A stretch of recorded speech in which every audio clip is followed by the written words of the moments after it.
Falling in love is like owning a dog. On cold winter nights, love is warm. It lies between you and lives and breathes and makes funny noises. Love wakes you up at all hours of night with its needs. Its need to be fed, so it'll grow and stay healthy. Love doesn't like being left alone for long, but come home and love is always happy to see you. It may break a few things in its passion for life, but you can never be mad at love for long. Love makes messes. Love leaves you little surprises here and there. Love needs lots of cleaning up after. Sometimes love just wants to go out for a nice long walk, because love loves exercise. It will run you around the block, leave you panting, breathless, pull you in different directions at once, or wind itself around and round you until you're all wound up and you cannot move. But love makes you meet people wherever you go. People who have nothing in common but love. People stop and talk to each other on the street. Throw things away and love will bring them back. Again and again and again. But most of all, love needs love. Lots of it. And in return, love loves you and never stops.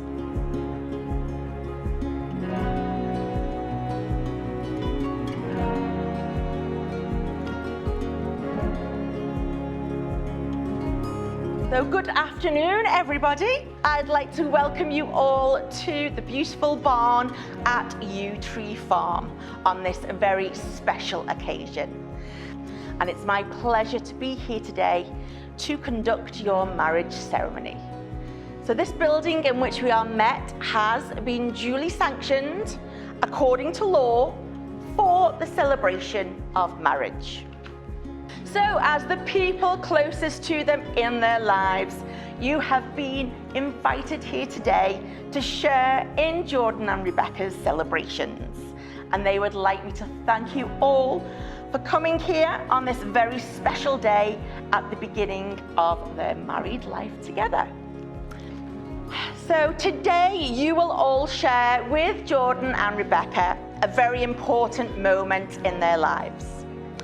In the time that they've been together, their love and understanding of each other has grown and deepened, and they now have decided to continue their lives together as a married couple.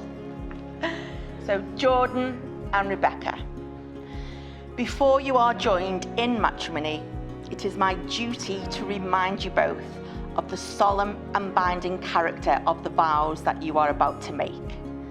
Marriage in this country is the union of two people voluntarily entered into for life to the exclusion of all others.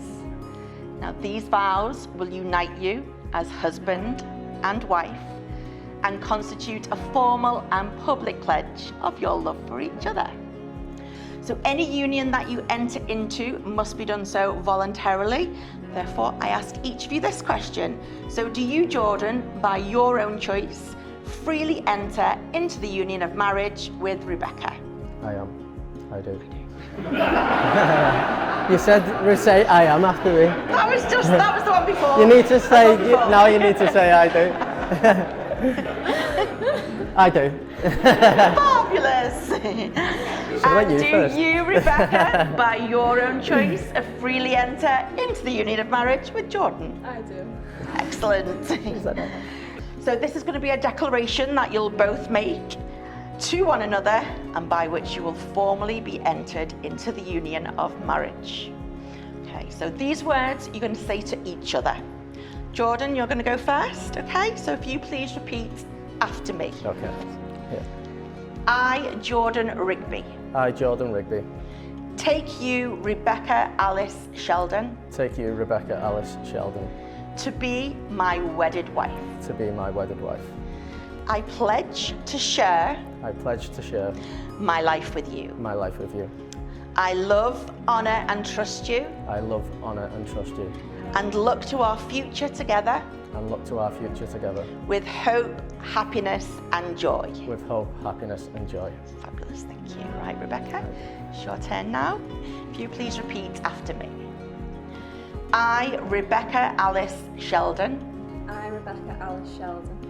take you, Jordan Rigby, take you, Jordan Rigby, to be my wedded husband. to be my wedded husband. I pledge to share I pledge to share my life with you. my life with you. I love, honour and trust you, I love, honour and trust you, and look to our future together and look to our future together with hope, happiness and joy. with hope, happiness and joy. Fabulous, thank you so much. So we've now come to the exchange of rings. Now this is the traditional way of sealing the contract that you've both just made.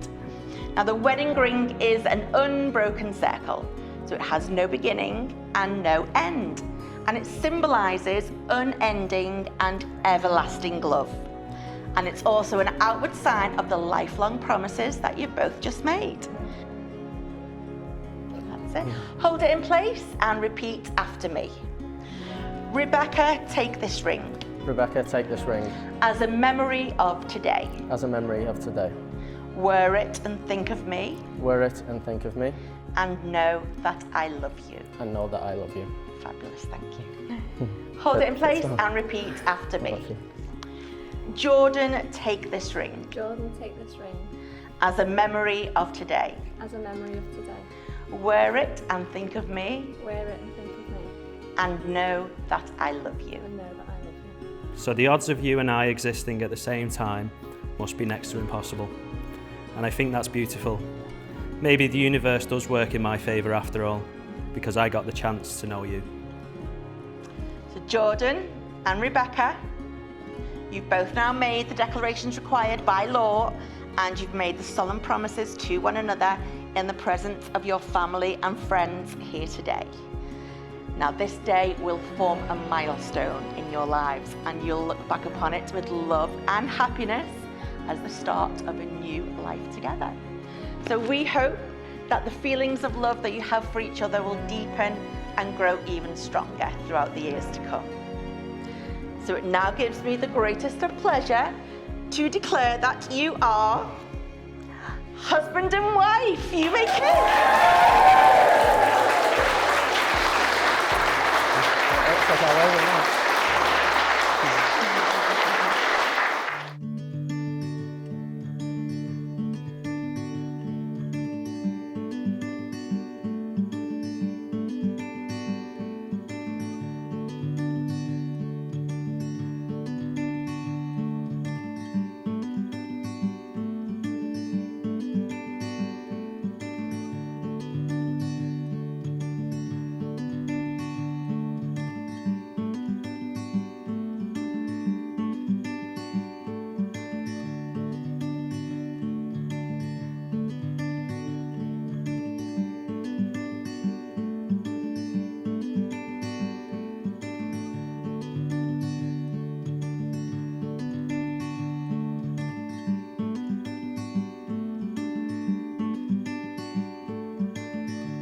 Good afternoon, everyone. For those of you who don't know me, my name is Danny, one of Jordan's only two friends, Dean being the other.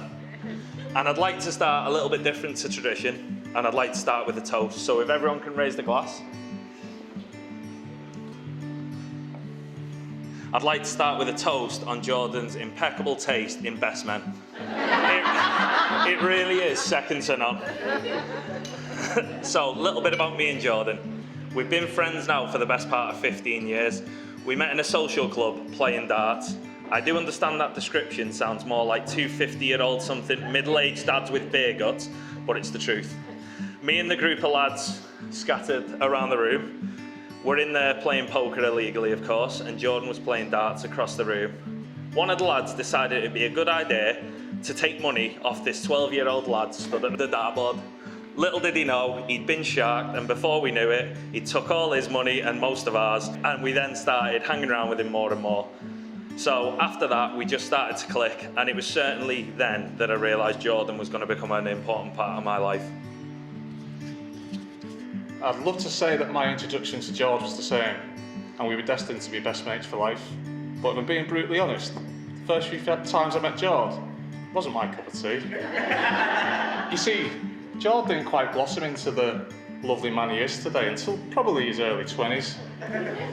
I distinctly remember asking a few people, who's the little gobshite? For the next few years, we'd occasionally be in each other's company with mutual friends, party every weekend, you know how it was when we were kids. But it would be a few more years down the line before our friendship would probably really start. After getting closer over a few weeks, talk turned to our lad's summer holiday, to Zante. And by this point, Jord was close enough to us that we thought it'd be a great idea if he would come. His response was a bit sketchy. He said, yeah, but I'll need to check with my mum. We all he was 17. We'll let him off. So anyway, thinking nothing more of it, a few more weeks passed, and we were playing poker in the club when Jordan sheepishly walked in and said, "My mum's outside," and I was like, okay. All the lads nominated me to go talk to Tracy. I can't remember the exact conversation, but all I know is I walked back into the club feeling like I'd been interrogated. Having previous of this, I knew exactly what that felt like, and I was pretty sure I'd just adopted a son and had sole responsibility of his entire safety this entire holiday. Now, I love Tracy to bits and she knows this, but on that day, I knew I never wanted to be on the wrong side of her. And I still don't. So we all went on the lads' holiday and had an amazing time. When my good friend Michael decided it was time to up sticks and move to Australia, he was accompanied by Jord. They had grand plans to take over the world and set up home halfway across the world. Then they hit a stumbling block. Jord missed witness. 4 months later he was home, but he was a different Jord. A few conversations over some of Wetherspoon's finest private bin. Jord never had a lot of it. And a weekend in Berlin, and suddenly we were really good mates. Fast forward a few years, and although still good mates, we went through a patch of not seeing a lot of each other, just at the point as I was about to get married. Ironically, Jord wasn't invited to the daytime of my wedding. Unbelievable to think now, but that's how far our friendship has grown in the past 5 years.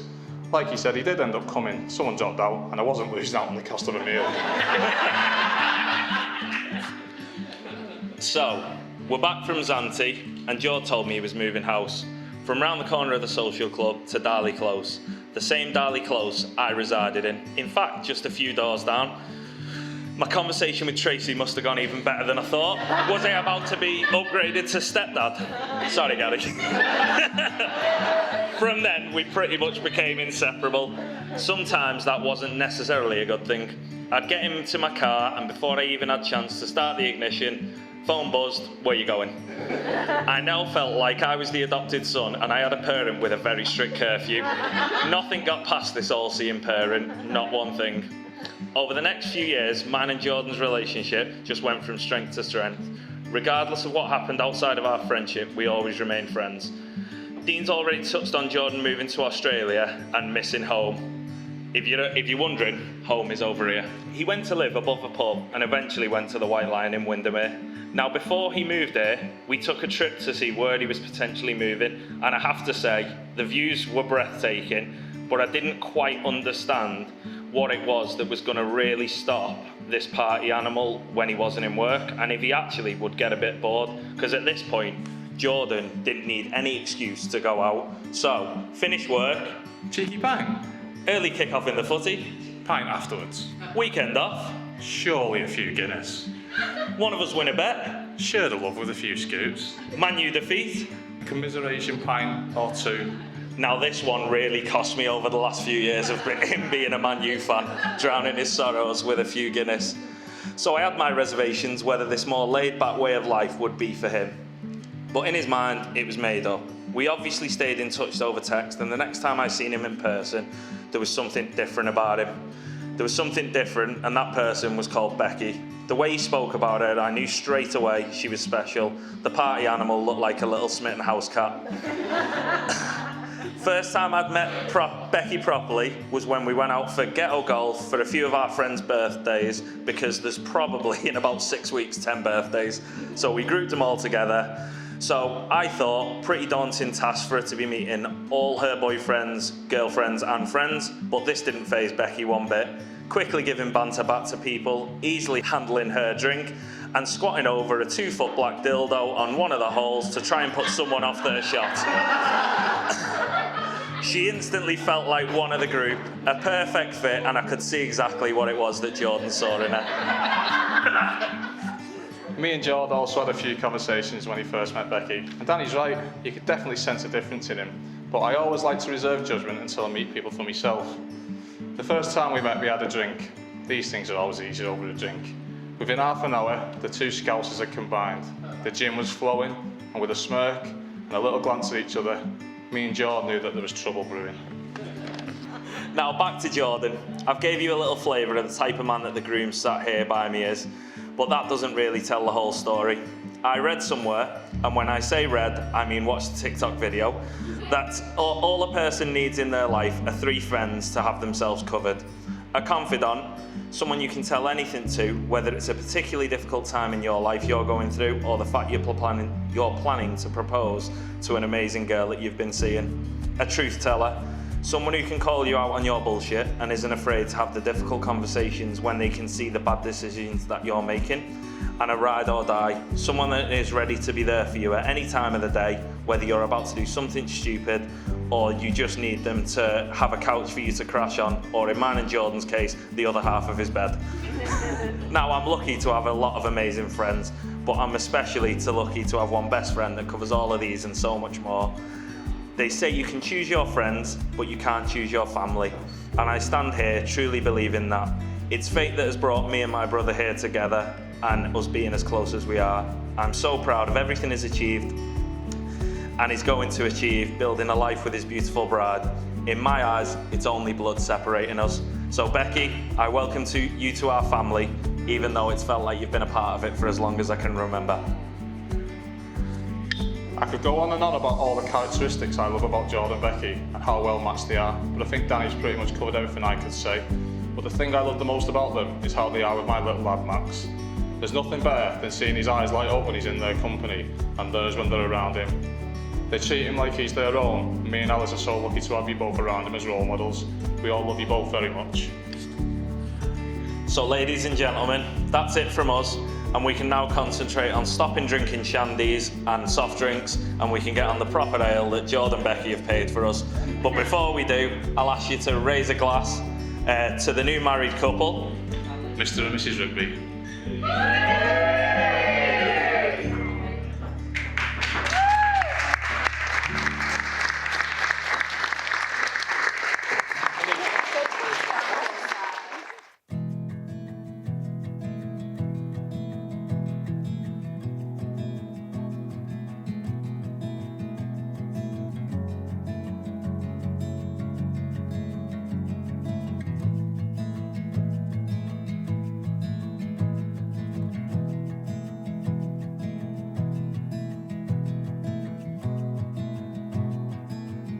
Good afternoon, everyone. First of all, on behalf of me and now my beautiful wife,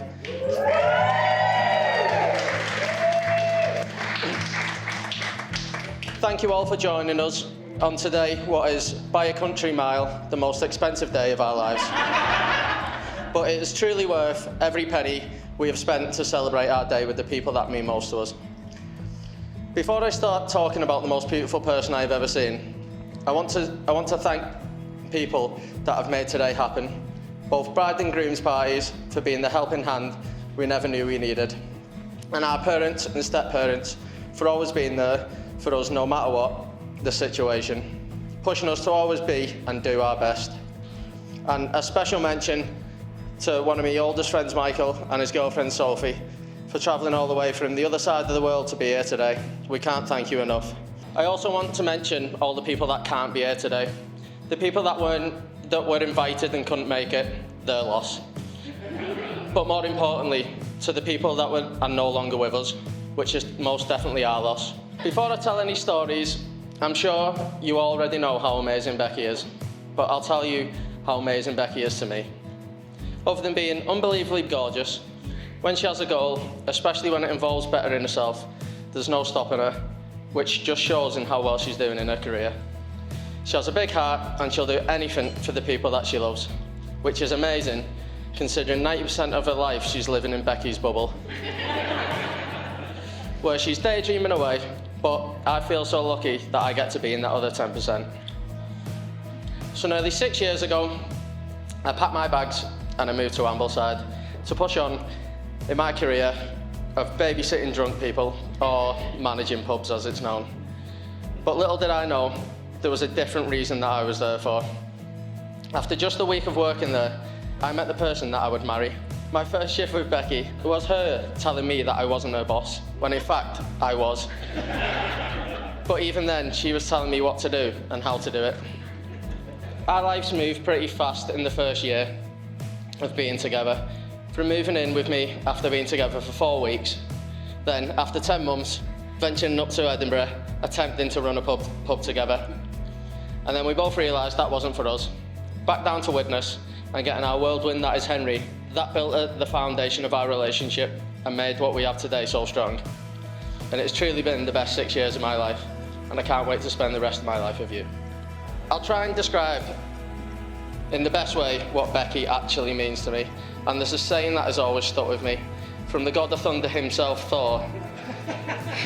Asgard, it's not a place, it's a people, which means you can be anywhere in the universe, but if you're with the right people, you're right at home. And that's what Becky is to me. She sees me at my happiest, my most vulnerable, anxious, content, excited, and many more emotions. And that's all because at home is where I'm most comfortable. And that's what you are. You're my home.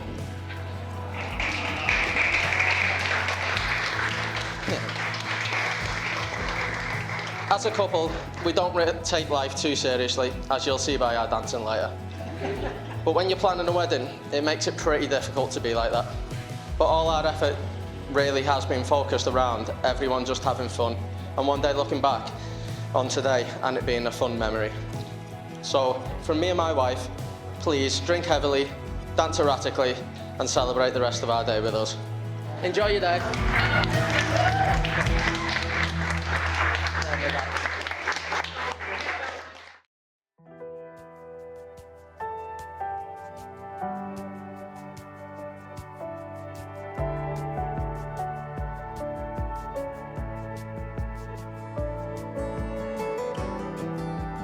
Call you from the road, the world's turned into